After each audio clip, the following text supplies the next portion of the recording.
Intro to 3D Modeling with Google Sketchup, Part 2. The first thing you need to do is load the class website, which is nickcornwell.weebly.com, and the Google Basic lessons are under How To CAD Basics. I've provided some button links to the web version of SketchUp and the free online textbook from Google Books. If you click on that, it'll load up the textbook, and we're going to be using the problem on page 26 today and drawing this image in Google SketchUp. So if you click on the button link, this will load up Google SketchUp. Problem 26 on page 26 is in feet and inches. So we're going to click that and click Start Modeling. The problem on page 26 is only 3 inches high, so we do not need a life-size representation, so right-click and erase the person, and let's examine the problem. So it's 6 3/8 inches long and 3 inches deep and 3 inches high, and we're going to draw this front image and then extrude it back to make a 3D image. So the first thing we need to do is start at the origin, which will be right here, and go 6 3/8 inches. So you're going to click on the pencil, click on the origin, and then you can type in 6 3/8 quotation marks, enter. Now you see that you drew this really small line. So if you want to zoom in, you click on the orbit button and go to zoom extents, and then it'll zoom in. Now I'm rolling back with my to get a little bit farther away. I'm going to draw the next. The two sides are 5/8 of an inch up on each side. So from the origin, I can type in 0.625, enter, and I have that. I can go to the endpoint and draw up 0.625 inches because that's the same as 5/8. And I'm going to go back and look. This is 1 3/8 inches on both sides. So if I can also make sure that it's red. I don't even need to type anything in. If I look at the bottom corner, it says the length is 1 3/8. I didn't type it in, I just saw that.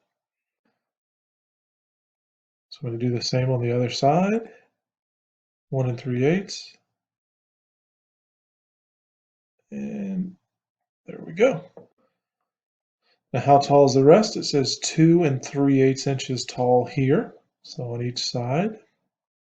I'm going to roll out a little bit so that I have more room to look at it. 2 3/8. Make sure that it's on the blue axis.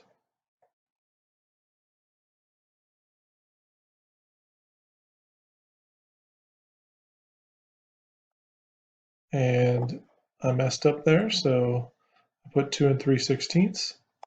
So I can erase that. I can go back. 2 3/8. Typed it in this time. Now I'm not going to complete this yet, because if I do that, it'll make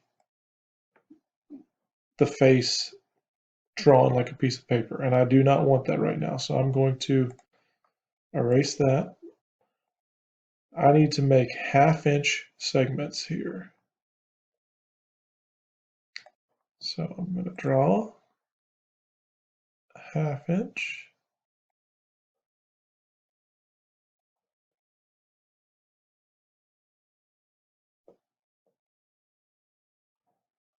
Okay. Now I need to look at this at the front a little bit. I can also click move, and I can move this over to center it. Now, the hard part is figuring out how to get a 45-degree angle. So we're going to use the measuring tools. We're going to go to the protractor. I'm going to measure right here. Now this is the axis, the red axis, and now I'm going to change it to 45. It's going to make a dotted line for future reference. Go to the other endpoint, I click the red axis, and then I'm going to Make sure that it says 45 degrees in the bottom. And then all I have to do is draw over the dotted line.